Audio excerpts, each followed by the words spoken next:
Et si je vous disais que votre foie est bien plus qu'un simple filtre, qu'il pourrait être en train de vous envoyer des signaux d'alerte que vous ignorez complètement dans les 20 prochaines minutes, je vais vous révéler les secrets de cet organe fascinant qui transforme tout ce que vous mangez. Et surtout, comment le protéger d'une maladie silencieuse qui touche déjà des millions de personnes sans qu'elles le sachent. Restez avec moi, car ce que vous allez découvrir pourrait changer votre vie. Votre foie pèse 1,6 kg et filtre chaque jour des quantités phénoménales de sang. Il reçoit 25% du débit sanguin de votre cœur. À chaque instant, il transforme toxines, nutriments et graisses pour vous protéger. Mais savez-vous vraiment comment il fonctionne? Connaissez-vous la NASH, cette maladie du foie gras qui progresse silencieusement? Aujourd'hui, je vais vous dévoiler tout ce que vous devez savoir sur votre foie. Comment il travaille pour vous? Pourquoi il peut tomber malade? Et surtout, comment le maintenir en pleine santé naturellement?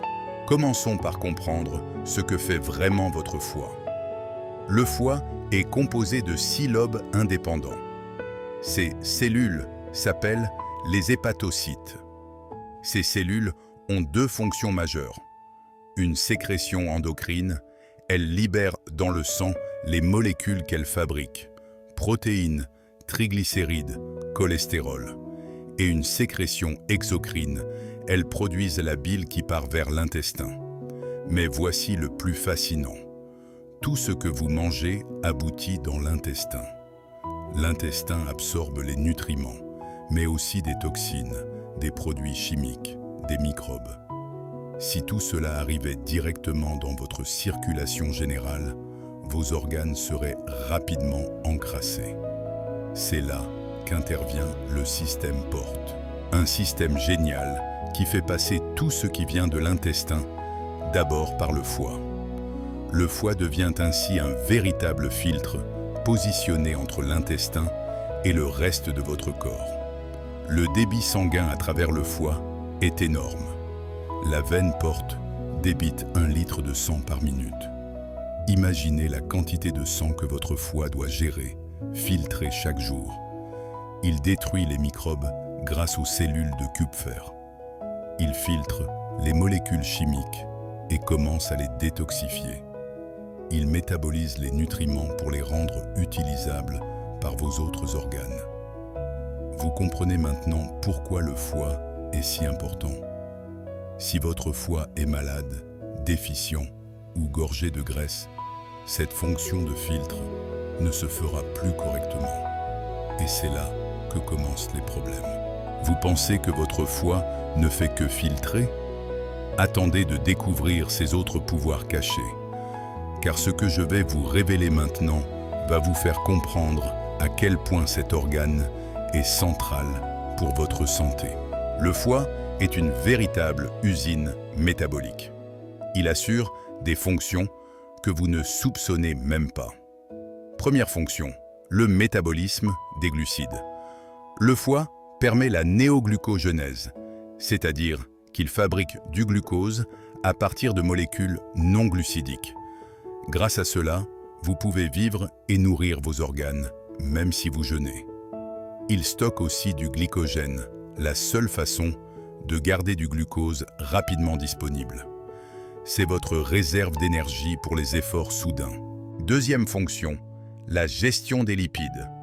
Le foie synthétise 80% du cholestérol présent dans votre sang.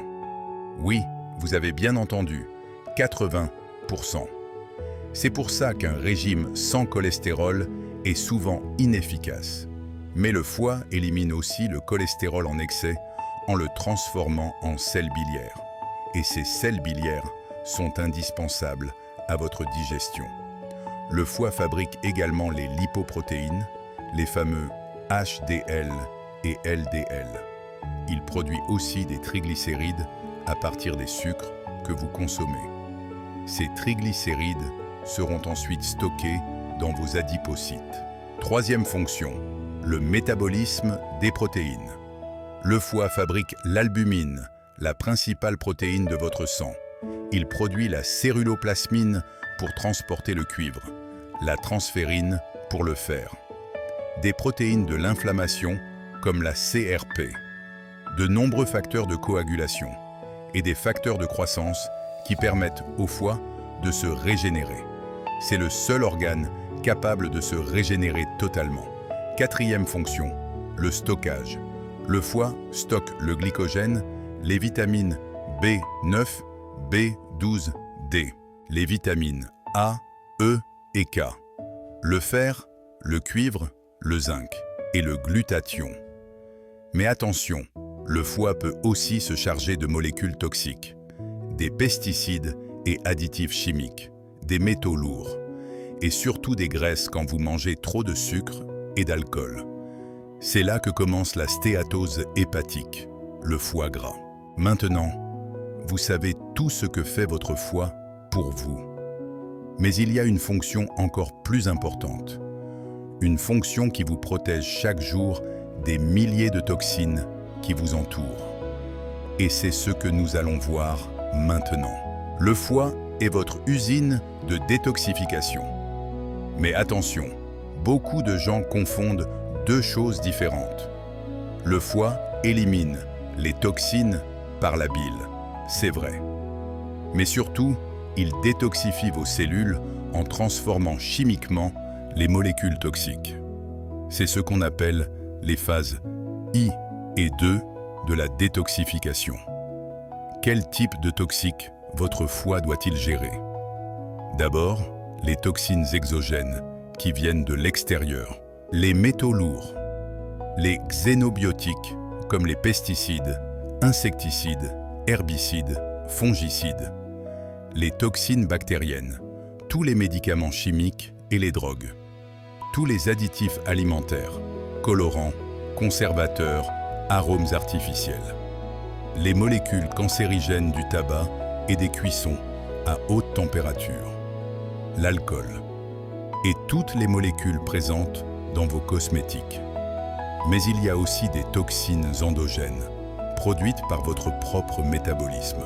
Les métabolites hormonaux, les nitrosamines et polyamines produites par votre flore intestinale, les déchets bactériens, les produits de la respiration cellulaire comme le gaz carbonique, les acides produits par votre métabolisme comme l'acide lactique après l'exercice, l'acide urique, l'urée, et la bilirubine, produit de dégradation de vos globules rouges. Chaque jour, 200 milliards de globules rouges meurent. Le foie doit éliminer toute cette bilirubine. Si cette élimination s'arrêtait, la mort interviendrait en quelques jours. Pour gérer tout cela, le foie utilise 3 phases. La phase 1 transforme les toxines avec des enzymes spécifiques. Mais attention, parfois cela rend les molécules encore plus actives. C'est pour ça qu'il ne faut pas boire de jus de pamplemousse avec certains médicaments. La phase 2 neutralise ces molécules pour les rendre éliminables. Vos capacités de détoxification varient selon votre génétique. C'est pour ça que certains supportent mieux l'alcool ou les médicaments que d'autres. La phase 3 correspond à l'élimination finale par le foie et les reins. Vous comprenez maintenant pourquoi il est si important de prendre soin de votre foie? Mais alors, qu'est-ce qui peut mettre en danger ce système si perfectionné? Quelle est cette maladie silencieuse dont je vous parlais au début? C'est ce que nous allons découvrir maintenant, et croyez-moi, ça va vous surprendre. La NASH. Vous n'en avez peut-être jamais entendu parler. Et pourtant, elle pourrait déjà être en train de se développer dans votre foie. NASH signifie non-alcoolic stéatohépatitis. En français, stéatohépatite non-alcoolique. Ou plus simplement, la maladie du foie gras. Cette maladie a été définie en 1980 par un pathologiste américain. Il a observé des patients obèses et diabétiques avec un foie trop gros, gorgé de graisse. Mais ces patients ne consommaient pas d'alcool. Leurs lésions ressemblaient pourtant à celles d'une cirrhose alcoolique. Depuis 1980, des milliers d'études ont été publiées. Mais aucun traitement véritable n'a été proposé en 44 ans. On sait la diagnostiquer, l'évaluer. Mais la médecine classique n'a aucun remède à proposer. Les spécialistes ont créé plusieurs termes. La NAFLD, Non-Alcoholic Fatty Liver Disease, la maladie du foie homme gras. C'est le stade précoce, sans vraie inflammation. Puis la NASH, quand l'inflammation apparaît. Et maintenant, il parle de MASLD, pour lier le syndrome métabolique à la maladie du foie gras. Tout cela peut vous sembler compliqué. Mais en réalité, c'est très simple. Ces nouvelles définitions et ces nouveaux acronymes sont surtout une façon d'inquiéter les patients, de les culpabiliser et surtout de leur prescrire des médicaments de plus en plus précocement. En septembre 2024, un congrès à Madrid a publié des recommandations. Devinez ce qu'il propose? Des médicaments pour les diabétiques, pour les dyslipidémies, pour les obèses, même s'il n'y a pas encore de cirrhose. Mais où sont les recommandations sur l'alimentation? Sur l'activité physique? Sur les conseils concernant les bonnes ou mauvaises graisses? Sur la lutte contre les sucres rapides?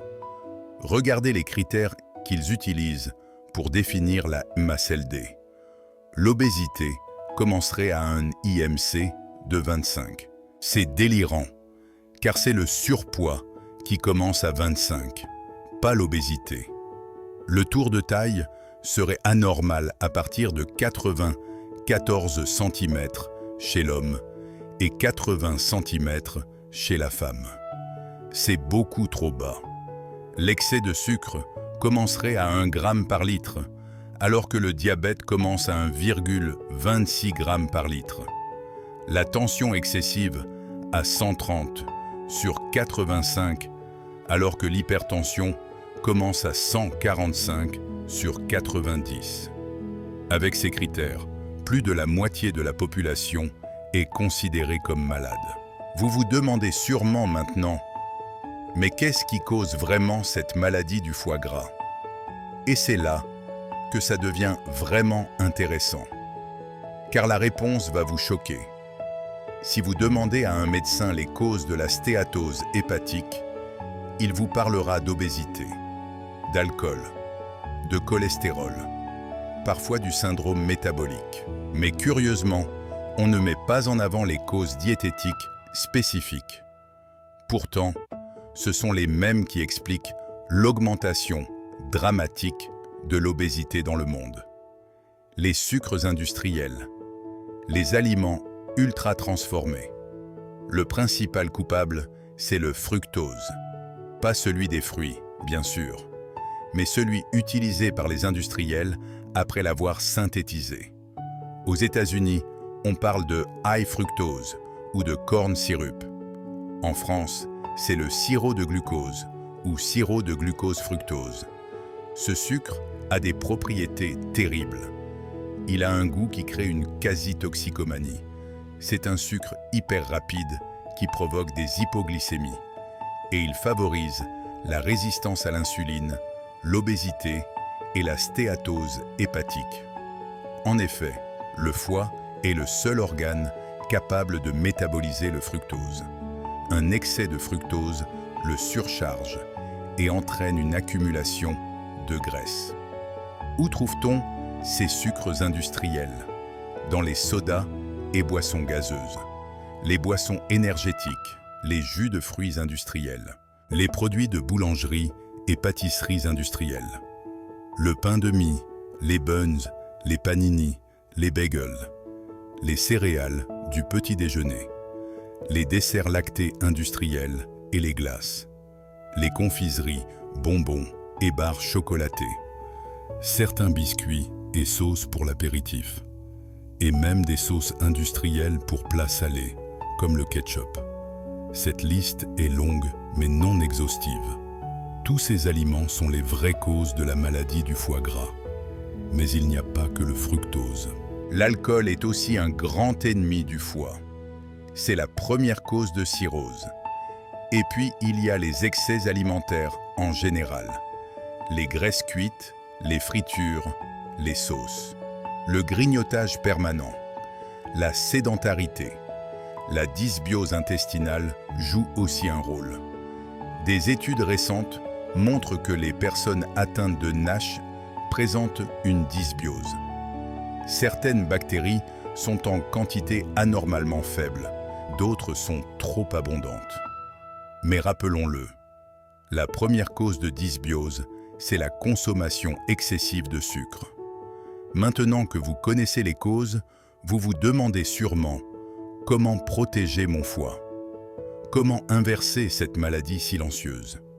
C'est exactement ce que nous allons voir dans la dernière partie. Et je vais vous donner des solutions concrètes que vous pouvez appliquer dès aujourd'hui. La bonne nouvelle, c'est qu'il existe des solutions. Des solutions naturelles, efficaces, éprouvées. Première solution, perdre du poids. Il est prouvé qu'une perte de seulement 8 kg s'accompagne d'une réduction de 81% du contenu du foie en lipides. La stéatose peut même disparaître complètement. Deuxième solution, manger mieux. Réduire drastiquement les sucres industriels. Supprimer la junk food, les sodas, les barres chocolatées, les céréales en croquettes. Tout ce qui contient du sirop de glucose-fructose. Éviter l'alcool, au moins temporairement. Réduire les graisses cuites, les fritures, les sauces. Éviter le grignotage. Troisième solution, les diètes et les jeûnes. Faire un jour de diète par semaine peut être très bénéfique. Monodiète aux fruits, aux pommes, aux raisins. Diète au potage de légumes. Diète au jus de légumes. Ou même des jeûnes de 24 heures. Le jeûne intermittent est aussi très efficace. Quatrième solution, l'activité physique. Marcher 30 minutes par jour ou faire 1 heure d'activité physique soutenue 3 fois par semaine. Mais attention, un sport doux, sans essoufflement. Cinquième solution, les plantes. Il existe des plantes drainantes. L'artichaut, puissant, mais à utiliser avec précaution. La fumeterre, douce et efficace. Le radis noir, excellent draineur de la vésicule. L'aubier de tilleul, antispasmodique des voies biliaires. La bardane, dépurative. Le pissenlit, grand draineur hépatique et rénal. Et des plantes détoxifiantes. Le romarin, qui agit sur les phases I et II de détoxification. Le chardon-marie, qui répare le foie. Le desmodium, protecteur hépatique par excellence. Le chrysanthellum, protecteur en cas d'alcool. Sixième solution, les compléments alimentaires. Le sélénium, important en cas de métaux lourds. Les vitamines B6, B9, B12 avec du magnésium. Les flavonoïdes, comme le thé vert. Les remèdes soufrés. Et surtout, la N-acétylcystéine, ou NAC. La NAC est un précurseur du glutathion. Elle est hépatoprotectrice. Elle agit sur les phases de détoxification. Elle est anti-inflammatoire. Et elle est très bien tolérée. On peut la prendre entre 300 et 450 mg matin et soir. Voilà. Vous savez maintenant tout ce qu'il faut savoir sur votre foie. Cet organe fascinant qui filtre chaque jour des quantités phénoménales de sang, qui transforme tout ce que vous mangez, qui vous protège des milliers de toxines qui vous entourent. Vous connaissez maintenant la NASH, cette maladie silencieuse. Vous savez qu'elle est liée avant tout aux sucres industriels et à la malbouffe. Et surtout, vous avez toutes les clés pour protéger votre foie naturellement. La question n'est plus quoi faire, mais quand allez-vous commencer? Car votre foie travaille pour vous 24 heures sur 24. Il mérite que vous preniez soin de lui. Commencez dès aujourd'hui. Réduisez les sucres industriels. Mangez plus naturel. Bougez régulièrement. Et si besoin, utilisez les plantes dont je vous ai parlé. Votre foie a une capacité extraordinaire de régénération. Il n'est jamais trop tard pour inverser la vapeur. Dites-moi en commentaire, lequel de ces conseils allez-vous appliquer en premier? Et n'oubliez pas de partager cette vidéo avec vos proches. Car prendre soin de son foie, c'est prendre soin de sa santé. Et si cette vidéo vous a été utile, pensez à la liker et à vous abonner pour ne rien manquer des prochains dossiers santé. Prenez soin de vous.